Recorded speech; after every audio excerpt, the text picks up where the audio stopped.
नमस्कार दोस्तों, मेरा नाम है पंकज दुबे और आज हम बात करने वाले हैं दोस्तों रसिया के बारे में। दोस्तों खबर ये आ रही है कि पुतिन चचा आने वाले हैं, विजिट करने वाले हैं बहुत जल्द ये इंडिया। हालांकि अभी डेट क्लियर नहीं है, लेकिन जो क्रेमलिन के जो स्पोक पर्सन है दिमित्री पेस्कोव, उन्होंने बोला कि पुतिन बहुत जल्दी भारत का दौरा कर सकते हैं। उसमें ये भी न्यूज बन करके आ रही है कि इंटरनेशनल क्रिमिनल कोर्ट ने तो उनके खिलाफ क्या किया, वारंट जारी करके रखा है, तो क्या इंडिया उनको अरेस्ट करेगा। प्लस ये भी खबर आ रही है कि देखिए अभी ट्रंप ने शपथ ग्रहण नहीं की है, तो अभी बोलते हैं ना, अगर शपथ ग्रहण करने से पहले ही अगर पुतिन आ जाते हैं भारत में, या ट्रंप के शपथ ग्रहण करने के बाद में आएंगे, तो क्या फर्क पड़ रहा है। तो उसमें यह बोला जा रहा है कि भैया शपथ ग्रहण करने के बाद अगर आते हैं, अगर ट्रंप क्या करते हैं, अमेरिका में शपथ ग्रहण कर लेते हैं 15 जनवरी या 20 जनवरी के बीच में, उसके बाद अगर पुतिन आते हैं तो बोलते हैं ना, भारत का जो भारत के बोलते हैं ना निंदा कम की जाएगी। लेकिन उसके पहले आ जाएंगे, जो बाइडेन का एडमिनिस्ट्रेशन चलते रहेगा, तो भारत की निंदा थोड़ा सा बोलते हैं ना कुछ लेवल अप ही होगा। उसके साथ ही साथ में आपने देखा होगा कि मतलब ये पूरा बोलते हैं ना, बाइडेन के जो बाइडेन एडमिनिस्ट्रेशन है उसने पूरा प्रेशर डाला है ट्रंप पर और एलन मस्क पे। और ये भी बोला गया देखिए कि ट्रंप और एलन मस्क के बोलते हैं ना पुतिन के साथ में रिश्ते काफी अच्छे हैं। तो यहाँ पे ये भी चीज क्लियर देखने को मिल रही है कि यहाँ पे एलन मस्क को एक बड़ा रोल देखने को मिला है आपको। ये देखिए, इसके पहले जब जेलेंस्की से बात हुई थी, ट्रंप जब जेलेंस्की से बात कर रहे थे कि भैया युद्ध कैसे खत्म करना है, तो उस पर ट्रंप ने क्या बोला, एलन मस्क को, चलो भाई तुम भी आ जाओ, ज्वाइन कर लो। अब यहाँ पे सुंदर पिचाई जब बोलते हैं ना ट्रम्प से बात कर रहे थे, तो एलन मस्क ने भी ज्वाइन कर लिया यहाँ पे भैया। तो मतलब यहाँ पे ये चीज देखने को मिल रहा है कि भैया एलन मस्क हर एक बोलते हैं ना काम में यहाँ पे आपको देखने को मिलेंगे। प्लस खबर तो ये भी है कि यहाँ पे बोला जा रहा है कि जो बाइडन ही रेस्पॉन्सिबल है, कमला हैरिस जो हारी है, उसका रेस्पॉन्सिबल कौन है, जो बाइडन को बताया जा रहा है। बोला जा रहा है जिस तरह से इन्होंने बोलते हैं ना, शुरुआती ऐसे अब तो जो चीजें बोलते हैं ना, थोड़ा दब दबा करके बात हो रही थी, अब खुल करके लोग बोलने लगे कि देखिए जिस तरह से इन्होंने ट्रम्प का कैप पहन लिया, जिस तरह से गार्बेज वाली बोलते हैं ना, बोल दिया कि जो ट्रम्प के जो सपोर्टर्स है वो सब कचड़े हैं। तो ये सब बोलते हैं ना, इलेक्शन के समय बहुत ज्यादा माहौल बना है, जिसकी वजह से कमला हैरिस क्या हो गई, हार गई। इनके बारे में बात करते हैं दोस्तों। ट्रम्प ट्रम्प तो उनको बोल रहे भैया कि तुम युद्ध खत्म करो, बाइडन बोल रहे भैया तुम क्या करो, आप युद्ध लड़ो, हम पैसा तुमको देते रहेंगे, 1 साल का पैसा देंगे, लॉन्ग रेंज वाली मिसाइल्स दे देंगे। तो ये समझ में नहीं आ रहा है। ये तो ट्रम्प को बोल रहे हैं कि जैसे ट्रम्प चुन करके शपथ ग्रहण करेंगे, उसके तुरंत ही बाद तो युद्ध खत्म हो जाएगा, लेकिन इधर ये लॉन्ग रेंज वाली मिसाइल भी मार रहे हैं। तो समझ में नहीं आ रहा है ये इस ऑप्शन ए पे चल रहे हैं कि ऑप्शन बी पे चल रहे हैं। हालांकि बोलते हैं ना इनके पास समय बहुत कम है, 1 डेढ़ महीने तक इन्होंने जो कर दिया सो कर दिया। ट्रम्प के आने के बाद इनका बोलते हैं ना पलटा, बोलते हैं इनकी कहानी खत्म हो जाएगी पूरी। पैसा गायब, युद्ध खत्म। आपको अगर जब पैसा ही नहीं मिलेगा, वेपन्स नहीं मिलेगा, सबसे ज्यादा आपको बोलते हैं सपोर्ट कौन कर रहा है, यूएस। यूएस का सपोर्ट गया, आप तो खत्म ऐसे ही।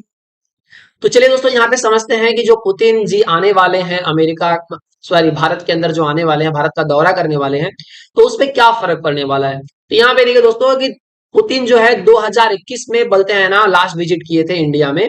उसके बाद 2022 में जानते हो युद्ध चालू हो गया। उसके बाद पुतिन बोलते हैं ना कहीं गए हुए नहीं, गए बहुत सारे कंट्रीज में गए थे। तो देखिए एक बात तो है, जैसे ही बोलते हैं ना इंटरनेशनल क्रिमिनल कोड का ये बोलते हैं वारंट आया, उसके बाद इनकी यात्रा बहुत लिमिटेड कंट्रीज में हो गई, ज्यादा कंट्रीज में गए नहीं।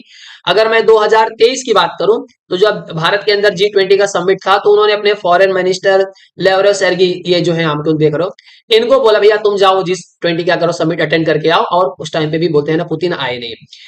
अब ये बात जो चल रही है देखिए, 20 फरवरी 2014 को क्या किया था, रसिया ने पहला अटैक किया था यूक्रेन पे और क्रीमिया पे क्या कर लिया था, कब्जा कर लिया था। और 24 फरवरी, मतलब फरवरी महीना कॉमन हो गया है, फिर 24 फरवरी 2022 में बोलते हैं ना, वापस से बोलते हैं ना यूक्रेन पे क्या कर दिया, रसिया ने अटैक कर दिया। तो उसके बाद से पुतिन बहुत कम ही कंट्रीज में विजिट किए। जैसे मैं अगर बात करूं, जैसे चाइना गए थे, ईरान गए थे, नॉर्थ कोरिया गए थे, लेकिन भारत नहीं आए। तो सवाल उठने लगा कि पुतिन भारत क्यों नहीं आ रहा, भारत क्यों नहीं आ रहे हैं। तो उस बोलते हैं ना जो चल रहा था बीच का गैप, उसको खत्म करने के लिए बताया जा रहा है कि उसके बहुत सारे रीजन आगे हम डिस्कस करने वाले हैं। लेकिन उसी बीच में ये चीजें चल रही है ना कि ट्रम्प अभी शपथ ग्रहण नहीं कर रहे हैं, पुतिन अगर बोलते हैं ना भारत का दौरा करेंगे तो भारत पे क्या फर्क पड़ेगा।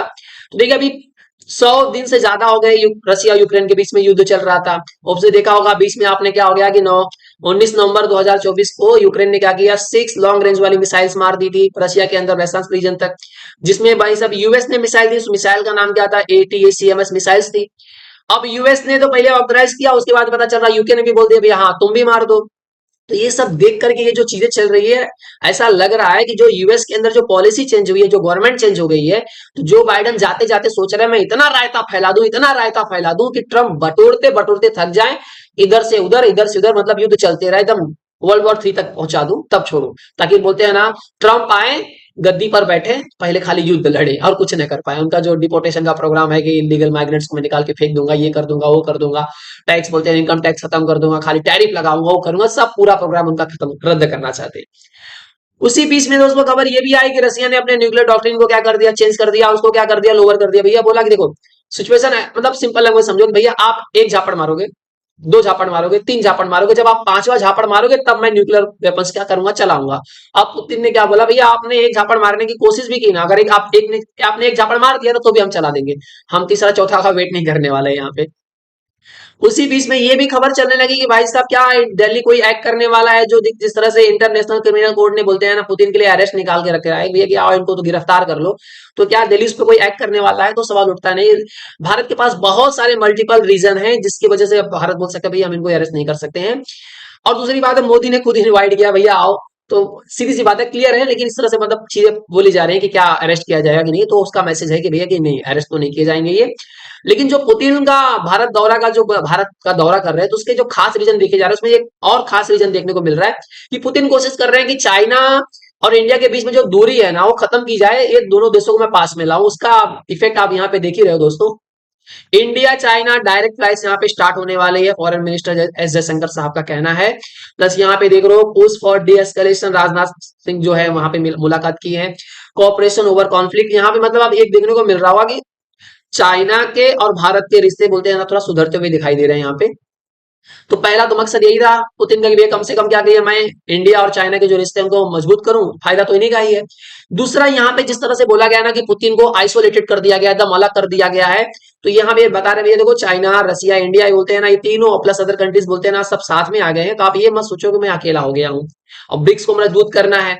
प्लस बोलते हैं ना रसिया, ये बोलते हैं ना रसिया यूक्रेन के बीच में जो युद्ध चल रहा है तो उसमें जो पीस टॉक होने वाली है तो उसमें वो भारत को क्या लेना चाहता है, कॉन्फिडेंस में लेना चाहता है कि भारत हम तुम्हारे साथ में खड़े, आप जो डिसीजन बोलोगे जैसा आप बोलोगे वैसा हम करने के लिए तैयार हैं। उसका दूसरा रीजन ये भी है दोस्तों, जैसे सवाल उठ रहा था कि पुतिन इंडिया क्यों नहीं आ रहे, इंडिया क्यों नहीं आ रहे, क्योंकि मोदी जी क्या आ गए, दो बार बोलते रसिया का विजिट कर चुके हैं, अभी तक पुतिन आए नहीं है। तो ये बीच में जो सब गैप अप हो गया था तो उसको भरने के लिए पुतिन अपना पावर दिखाने के लिए बोल रहे हैं चलो भाई आ रहे हैं हम इंडिया आ रहे हैं। और अगर ये इंडिया आएंगे दोस्तों जल्द ही आने वाले हैं तो इनका भव्य स्वागत यहाँ पे आपको देखने को मिलेगा। तो आई होप सो दोस्तों आप समझ चुके होंगे बेसिकली कि मतलब पुतिन का भारत दौरा का इरादा क्या है। दोस्तों अगर वीडियो पसंद आया तो वीडियो को लाइक करके हमारे चैनल को सब्सक्राइब कर लीजिएगा। And thank you so much for watching this video.